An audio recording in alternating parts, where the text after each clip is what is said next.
Hola, saludos cordiales, señores estudiantes. Bienvenidos una vez más a la asignatura de Comunicación Oral y Escrita. Les saluda la ingeniera Joana Zambrano Alcibar.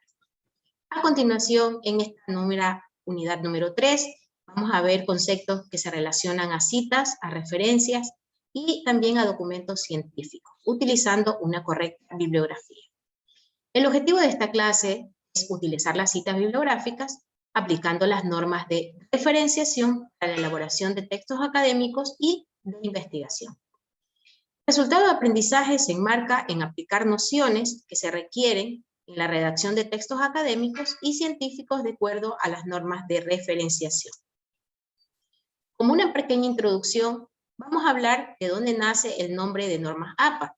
Según la revista de Asociación Americana de Psicología, nacen este conjunto de normas y directrices que han sido diseñadas para poder facilitar una comunicación clara y precisa en las publicaciones académicas, especialmente en relación a la citación, la referenciación sobre las fuentes de información que se utilizan. El uso de las normas APA se extendió o se ha ido extendiendo en las ciencias sociales, en las humanidades, también en las ciencias administrativas y en algunos casos en las ciencias de la salud. En su última edición del Manual de Normas APA, este se centra en 4 aspectos básicos, como es el formato de presentación de los trabajos, las tablas y figuras, los mecanismos de citación y las referencias. Primeramente, vamos a conocer cuál es el significado de los derechos de autor. ¿Qué se llaman derechos de autor? Se les denomina así a los que han creado o a los que mantienen un derecho por la creación de obras literarias, artísticas y también contenido científico. ¿Qué es el plagio?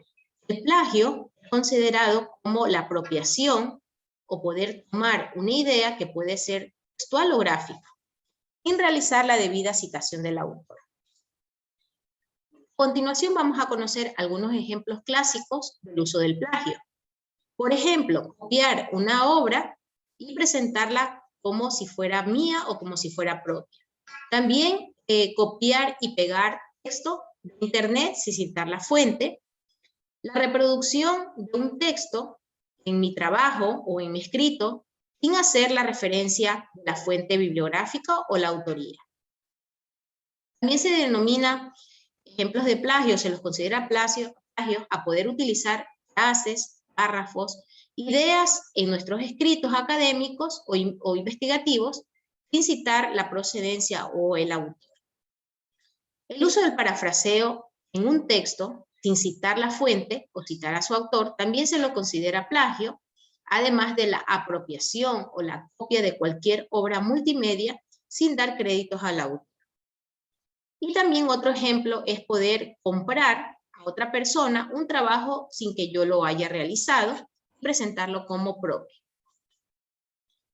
Esta primera parte, como aspecto general de presentación, tenemos que la portada o las hojas deben de tener en su contenido general la medida de los márgenes, tanto superior, inferior, derecho e izquierdo, 2.54 centímetros.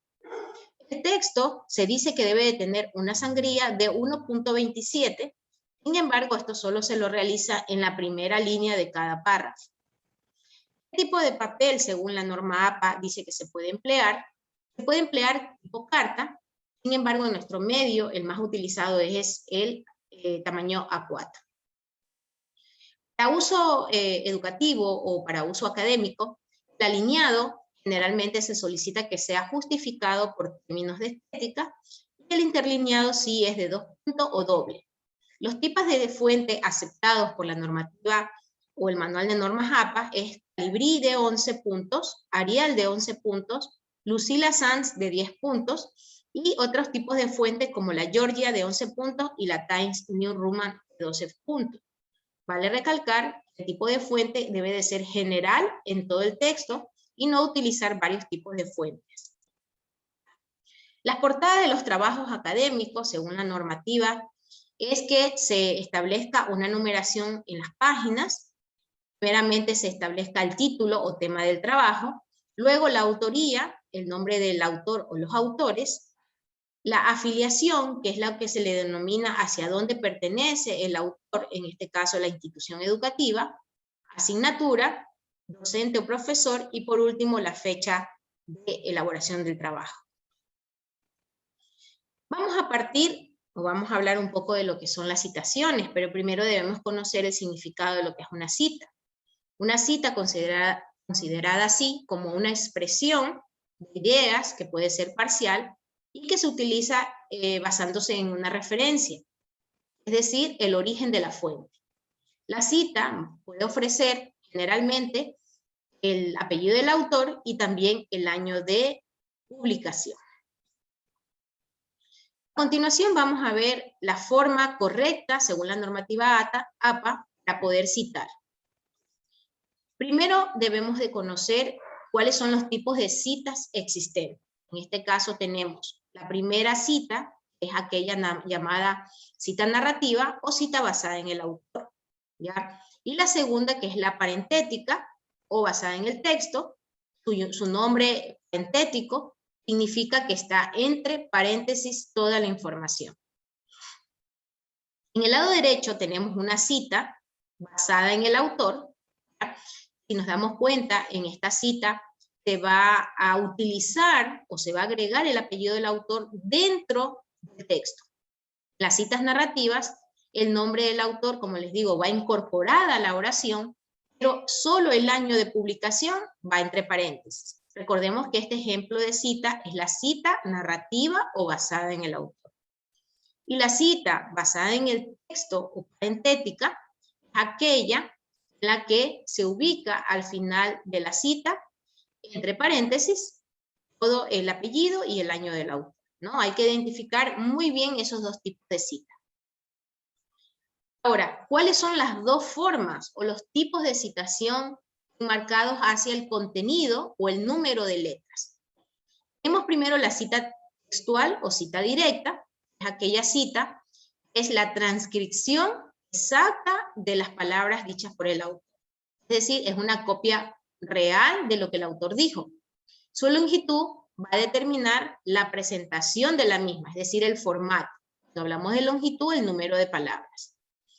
La cita indirecta o parafraseada es aquella que nosotros podemos emplear tomando las ideas del autor sin necesidad de escribir textualmente lo que él dijo, sino que utilizar mis propias palabras, y en este caso de cita parafraseada, no se ubica el número de página, ya vamos a ver a continuación. Vamos primero con la cita textual o narrativa, también llamada cita basada en el autor, que tiene menos de 40 palabras. Hay que poner mucho énfasis. La cita basada en el autor, solo el año va entre paréntesis, ¿no?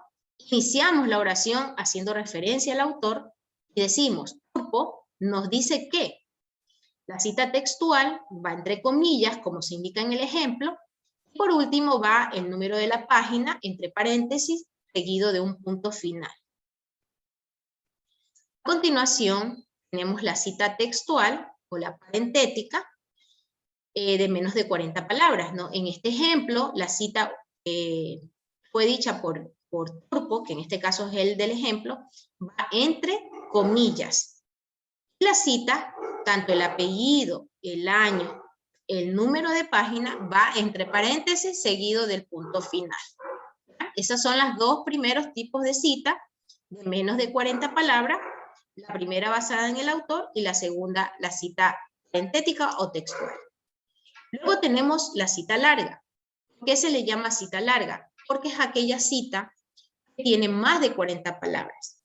Es conveniente recalcar que también es considerado o no adecuado, salvo que el caso lo requiera, utilizar una cita demasiado larga, ¿no? No se debe de utilizar comillas para encerrar la cita textual larga, además que se debe de emplear una sangría de 1.27 al margen izquierdo, es decir, un espacio en toda la cita. Se debe de utilizar interlineado en toda la cita del bloque, no se agrega espacio ni antes ni después del párrafo, y se debe de utilizar la sangría en la primera línea de cada párrafo, ¿ya? De 0.5. Además que se debe citar la fuente, entre paréntesis, después de la puntuación final de la cita. A diferencia de la cita corta, regresamos en el ejemplo, el punto va después del paréntesis. En cambio, en la cita larga, el punto va antes. Ya lo vamos a ver a continuación.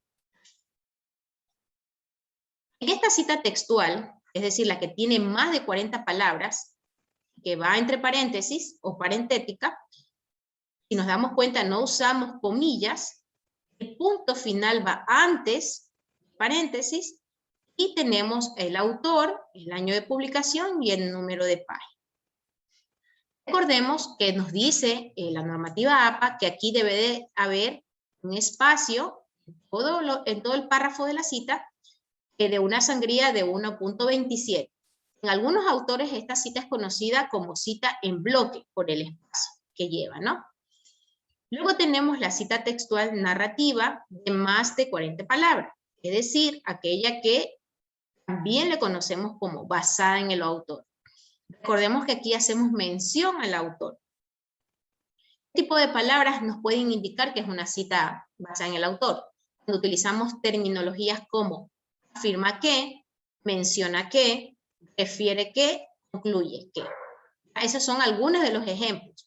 En este caso también se debe ubicar la sangría de 1.27, no utilizar las comillas y el punto ponerlo antes de que empiece el paréntesis del número de página, ¿no? Si nos damos cuenta, el número de la página va al final y el autor va al principio. También existe lo que se llama cita dentro de citas textuales. En algunos autores le llaman cita de otra cita. ¿Qué significa esto? Que el autor Naupas, un autor muy reciente, 2014, citó o se basó en una cita de otro señor o de otra persona muchos años antes, ¿no? Es decir, Bunge en 1982. Es decir, la cita debe de ir algo así como Bunge en el 82, citado por Naupas en el 2014. Los símbolos et al significa entre otros. Quiere decir que son entre otros autores. En este caso, la cita de otra cita, ejemplo, parentética, la basada en el autor, y por último, lo que debe de ir en la referencia bibliográfica. Sin embargo, vale recalcar que la normativa APA dice que se recomienda consultar la fuente original, es decir, la primera, ¿ya? La más antigua, y citar al autor más antiguo, ¿no? Esto en algunos casos que se requiera. Luego tenemos la cita parafraseada. Recordemos que el parafraseo es utilizar con mis propias palabras la idea de otro autor, ¿no? Aquí también se divide en narrativa, es decir, basada en el autor, y parentética, con la que va entre paréntesis, ¿no? En este ejemplo vemos que los autores son Kaplan y Chapún, luego abrimos paréntesis, 2019, se indican las ideas del autor, y por último, el punto final, y si nos damos cuenta, no se utiliza el número de página. Luego tenemos la parafraseo parentética, donde el autor y el año de publicación va entre paréntesis y no se utiliza ni las comillas ni el número de página, ¿no? Luego tenemos también la citación de grupos de autores, o también podemos mencionar aquí a las instituciones, ¿no? Como por ejemplo el Ministerio de Educación, el Ministerio del Interior, la Policía Nacional, el Ministerio de Agricultura, entre otros, ¿no?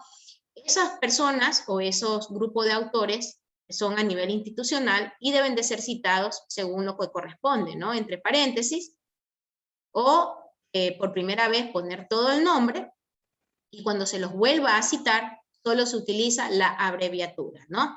Así, de esta manera, tanto la narrativa como la parentética.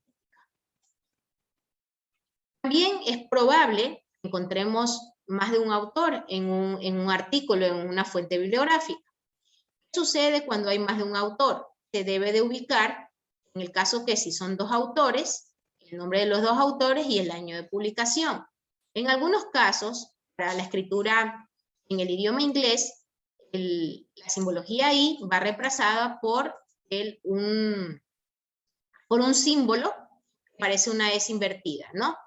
Y en el caso de que existan más de dos autores, se utiliza la terminología et al, que es una palabra latina que significa entre otros o significa u otros, ¿no? Luego tenemos la lista de referencia. Recordemos que si tenemos 5 citas en mi investigación, debe de existir 5 personas listadas en la lista de referencia cuya información va al final del texto, ¿no? Es un conjunto de datos bibliográficos que permite la identificación de un documento. Es decir, se puede situar como nota al pie de la página o también, como les digo, al final del texto, ¿no? Incluir los elementos suficientes que nos ayuden a identificar la fuente de donde extraemos la información. Al final del documento se conocen como referencias o referencias bibliográficas, como se muestra en el ejemplo, ¿no? En este caso, se debe aplicar un interlineado doble y una sangrilla francesa, como se muestra en el ejemplo. También, algo que se involucra, un aspecto muy importante, son las tablas y las figuras. ¿Qué son las tablas y qué son las figuras? Son elementos paratextuales, son gráficos, que ayudan a sintetizar la información. También pueden aparecer insertados en el texto o también en la parte final, ¿no? En el caso de las tesis o los proyectos. En algunos casos después de la lista de referencias, ¿no? En el caso de las tablas, hay que conocer, hay que saber cómo citarlas y cómo ubicarlas dentro del trabajo académico, ¿no? Esta tabla tiene que tener un número, es decir, si yo tengo 3 tablas, tabla 1, tabla 2, tabla 3. Y cada tabla debe de tener un título descriptivo, debe de ir en cursiva, que ayude a identificar de qué se trata la información. El contenido de la tabla debe mostrarse con el tipo de líneas horizontales, y para dividir una columna de otra no se utiliza divisiones de líneas, ¿no? El interlineado se establece que puede ser entre 1, 1.5 o 2. Lo es importante recalcar que al final de la tabla debe de existir una nota donde se muestre una descripción adicional o la autoría de quien realizó esa información, ¿no? También se debe de conservar tanto el tamaño y el tipo de letra del documento general, ¿ya? Esto para el caso de las tablas. También están las figuras. ¿Qué son las figuras o a cuáles podemos considerar como figuras? Los cuadros, las fotografías, las figuras, dibujos, imágenes o cualquier ilustración o representación que no sea textual. En este caso tenemos un gráfico representativo. El mismo también debe de tener una numeración en todo el texto, de acuerdo al número de figuras que se muestren, un título descriptivo que identifique la información y además la nota donde se muestra la descripción adicional y atribución de la autoría, ¿no? En este caso, esta información ha sido tomada de Medicina Legal en el año 2015 y también, como parte adicional, se muestra o nos indica que son cifras de violencia de niños y niñas, de adolescentes en Colombia en el año 2015. Entonces debe de ser muy específico con la información que se muestra tanto en las tablas como en las figuras. Finalmente tenemos los documentos científicos. Hay variedades o van a encontrar diferentes tipos de estructuras. También están los artículos científicos o los proyectos. Generalmente en algunos se muestra un título, un resumen, la metodología y también los resultados, ¿no? En el caso del tema o del título, siempre debe de describir la idea principal. ¿Ya? Algo muy sencillo, ayuda a identificar las variables de estudios y además las cuestiones teóricas que estén relacionadas a estas variables. El resumen generalmente es muy breve y muy claro, porque ayuda al lector a identificar de qué se trata la lectura, ¿no? Y en algunos casos debe de tener alguna palabra clave que ayude a identificar el documento en alguna base de datos. Finalmente también podemos decir que el resumen es el que lleva al lector a buscar o a tomar la decisión si leer o no el artículo o el documento. En la parte de la metodología, una vez que ya se ha expuesto un marco teórico, un desarrollo, se debe de proporcionar toda la información relacionada hacia cómo se recopiló la información, cómo se analizó y también cómo se evaluó. Y por último, también hay un apartado de conclusiones o resultados que sirve para contestar las preguntas o los objetivos que se han planteado en la investigación. Además que se debe de omitir datos que no sean muy relevantes, ¿ya? Y no que se muestren de forma inapropiada, que no se requiera especificarlos, ¿no? Tomamos en cuenta las características de un resumen, ¿no? Debe de ser muy preciso, es decir, cuál es el objetivo, cuál es el propósito por el que se hace la investigación. No se debe de incluir información que vaya en el cuerpo o desarrollo del texto, sino más bien que de forma amplia se diga de qué se trata, ¿no? También se puede citar el nombre del autor y el año del texto correspondiente. No evaluar dentro del resumen, ¿no? No se debe de hacer comentarios de cómo está escrito el documento, sino que se debe de concentrar solo en informar. Coherente y legible, debe tener un lenguaje preciso, utilice redacción en tercera persona, como los autores presentaron los resultados, ¿ya? En vez de los resultados fueron presentados. No recordemos que el resumen debe de ser redactado en pasado, porque ya es algo que se hace al final del documento. Conciso, que debe de ser cada oración muy informativa, ¿ya? Y no se debe desperdiciar demasiado contenido hacia cosas no tan importantes, ¿no? Esas son las características. Por último punto, las normas APA no son los únicos estilos de normas que se aplican a nivel mundial. También existen otro tipo de normas aplicadas en las ciencias, como es Vancouver, Chicago, las normas Harvard, las normas MLA y las normas Infotec NTC 1486. Esto es todo lo que se trata en la clase del día de hoy. Se establece en la presentación las referencias bibliográficas que pueden servir de fuente de consulta para ustedes. Muchas gracias, señores estudiantes.